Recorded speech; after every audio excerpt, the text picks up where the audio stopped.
Bonsoir, bienvenue, merci de regarder Face à Face. Bonsoir Johanna Rosenblum. Bonsoir Barbara. Comment allez-vous? Très bien, ça merci. Va oui, ça va. Merci de nous faire l'amitié de vous arrêter sur le plateau de Face à Face pour 12 minutes d'entretien. Vous êtes actuellement de passage en Martinique avec Arnaud Gallet, qu'on reçoit aussi dans cette émission. On va parler de violences faites aux enfants, on va parler d'inceste, on va parler de trauma, on va parler de conséquences, on va parler de prédateurs, puisque vous êtes psychologue clinicienne spécialisée dans les psychotraumatismes, la traumatologie, la victimologie. Exactement. Et donc, vous avez aussi un cabinet.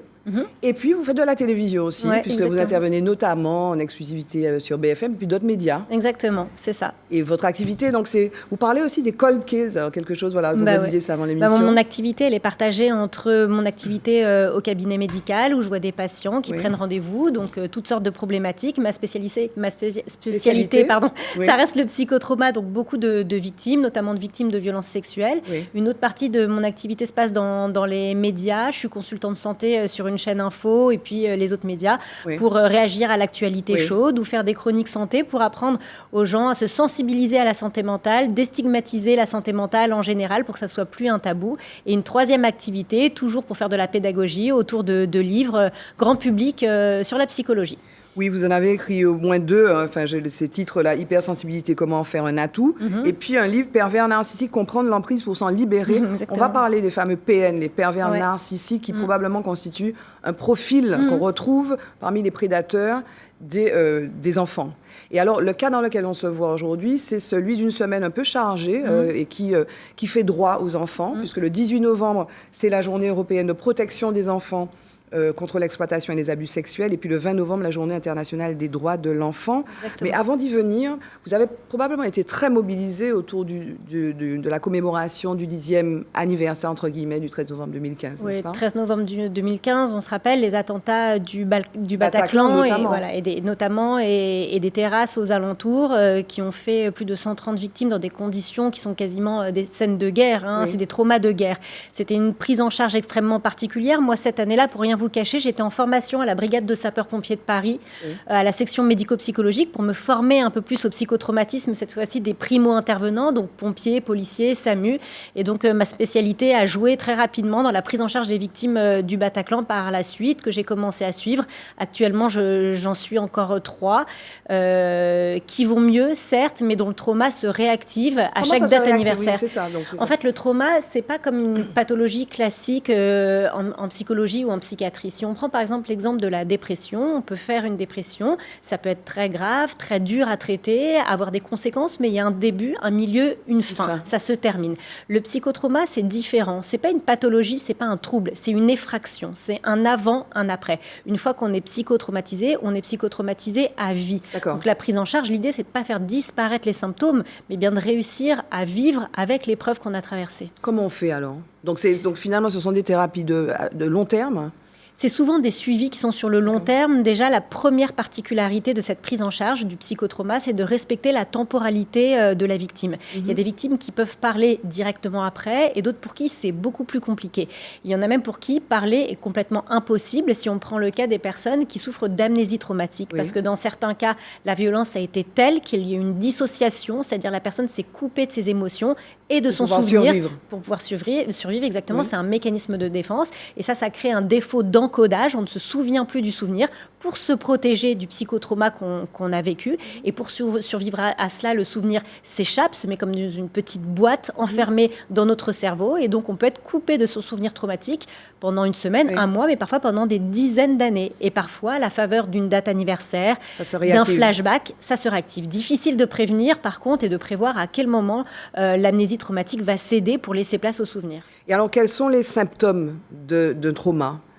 Le psychotrauma, quand on a une amnésie traumatique, les symptômes, ils sont surtout somatiques. Ça va être des personnes qui sont... Mais quand on n'a pas d'amnésie ? Quand on n'a pas d'amnésie traumatique, le psychotrauma, c'est des symptômes assez classiques qui, regroupés en syndrome, attirent notre attention. Il va y avoir des flashbacks, c'est-à-dire des images qui s'imposent à nous de façon complètement aléatoire et inattendue, extrêmement violentes, des réviviscences. Donc là, c'est quelque chose de plus sensoriel. On va pouvoir ressentir l'odeur de son agresseur, le poids de son agresseur, une hypervigilance, c'est-à-dire faire attention à tout, avoir l'impression qu'à n'importe quel moment, on peut de nouveau être victime.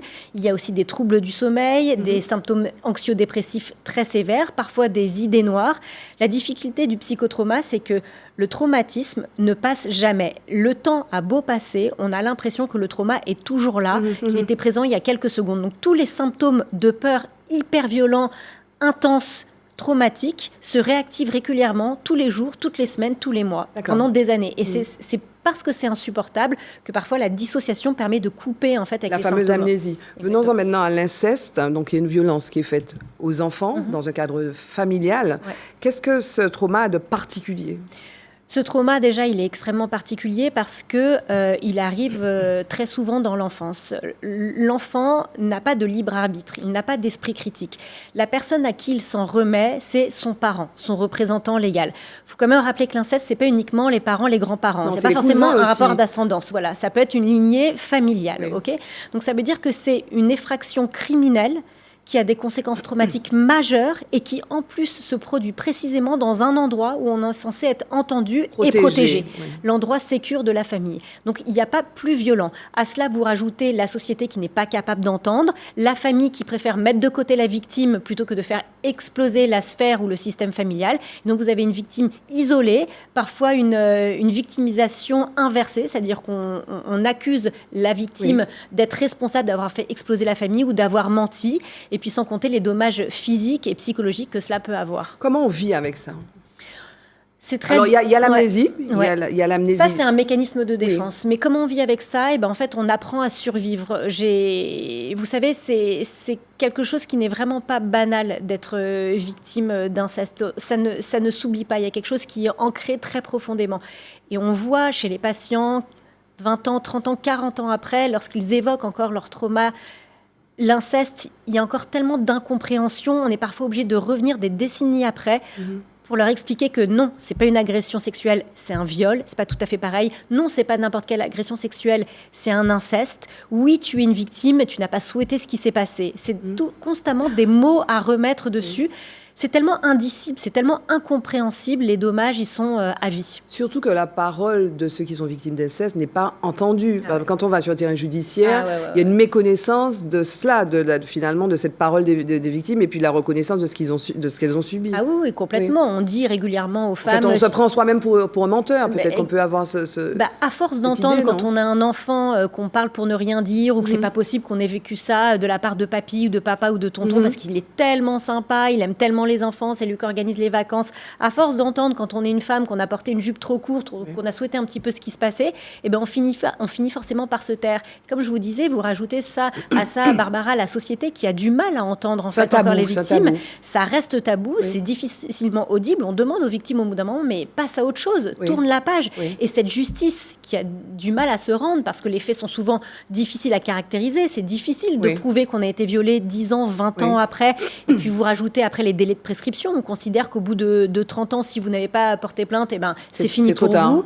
Alors que l'amnésie... Faut faire avec, quoi. Exactement. À la fin, le parcours est trop compliqué. Alors que l'amnésie traumatique, est-ce qu'il y a finalement des délais ? Mais pas du tout. Et c'est ça qui est insupportable. Ce délai de prescription, il ne correspond absolument à rien. Quand on connaît les mécanismes neurobiologiques, parce qu'il s'agit de mécanismes cérébraux qui empêchent à la victime de se souvenir du trauma pour se protéger, le cerveau, il ne se dit pas « Ah, il me reste 15 jours pour déposer plainte parce qu'après, il y a un délai de prescription. » Ça ne correspond à rien. Pourquoi il y a ce tabou-là, à votre avis, Johanna ? Déjà, parler de la sexualité... C'est un interdit. Juste depuis Claude Lévi-Strauss, c'est un interdit. La société est presque fondée sur cela. Mais on voit dans le temps que ça existait, en fait. Et d'ailleurs, parfois, la charge était supportée aussi par la victime. Mais ça reste un tabou. Mais Barbara, je vais être complètement franche et crue avec vous. Pourquoi c'est un tabou ? Imaginez juste le corps d'un adulte de 20 ans, 30 ans, 40 ans qui impose des sévices sexuels à un enfant de 6 ans ou 7 ans. Il faut juste s'imaginer les choses. L'inceste, c'est pas juste un mot. Un viol, c'est pas juste un mot de 4 lettres. Imaginez-vous juste, ayez les images qui vont avec. Et une fois qu'on a les images qui vont avec, c'est tellement de la torture, si vous voulez, que les gens préfèrent penser que ça n'existe pas. Pourtant, ça arrive partout, dans tous les milieux. Dans tous les milieux. C'est quoi le profil des prédateurs, Johanna ? Alors déjà, il n'y a pas de profil, social, d'âge privilégié. Dans tous les milieux, c'est dans tous les milieux, toutes les toutes les catégories sociales, oui. tous les âges. Oui. En revanche, on trouve chez les prédateurs oui. Des personnalités souvent assez narcissiques, affables, qui sont au centre des situations. C'est souvent le tonton ou le papa que tout le monde aime parce qu'il est au centre de la famille, qui communique bien. C'est souvent le collègue de travail ou le patron qui arrive à fédérer, à créer une ambiance, à organiser des choses. C'est rarement quelqu'un de totalement anonyme. Et d'ailleurs, ça vient un petit peu en contradiction avec les croyances qu'on a. Pendant longtemps, on a cru que l'agresseur, c'était quelqu'un qui avait un impair dans un parking et qui nous menaçait avec un couteau ou un cutter, mais pas du tout en fait. Dans 90% des cas, c'est quelqu'un de connu par la victime et quelqu'un qui fait partie de l'environnement familial. Et puis aussi des mineurs d'ailleurs aussi, des cousins par exemple, ce qui est très difficile effectivement. Comment dire, à caractériser. On a du mal à caractériser l'inceste, mais oui, ça arrive entre les frères, entre les cousins, complètement. Alors, vous êtes avec, je l'ai dit en introduction, pour conclure, vous êtes avec Arnaud Gallet, donc vous êtes un petit peu sur la caravane, là, pour cette sensibilisation. Vous allez faire de la formation aussi. Bon, on va faire de la formation, des conférences, on va faire des projections de films aussi, documentaires, qui vont être ensuite suivis par des débats. Le but, c'est de former à la fois la société civile, mais aussi les professionnels de santé, du milieu social, de la police, de la gendarmerie, les étudiants, à la prévention, la prise en charge des victimes de violences sexuelles, faire comprendre que c'est une réalité, qu'il faut absolument sortir d'un tabou, donner des chiffres, en somme, informer. Oui, il y a 160 000 victimes. Ouais, 160 000 victimes par an et 11% de la société qui a été victime de violences sexuelles dans l'enfance. Il faut restaurer donc la parole de ces victimes-là. Complètement. Croire l'enfant, ça ne suffit pas. Il faut croire, aider l'enfant. Et je rappelle qu'en France, la non-dénonciation, c'est un délit. C'est-à-dire que si vous avez connaissance d'un crime ou de violence sexuelle d'un enfant et que vous ne dénoncez pas, vous collaborez à ce crime-là.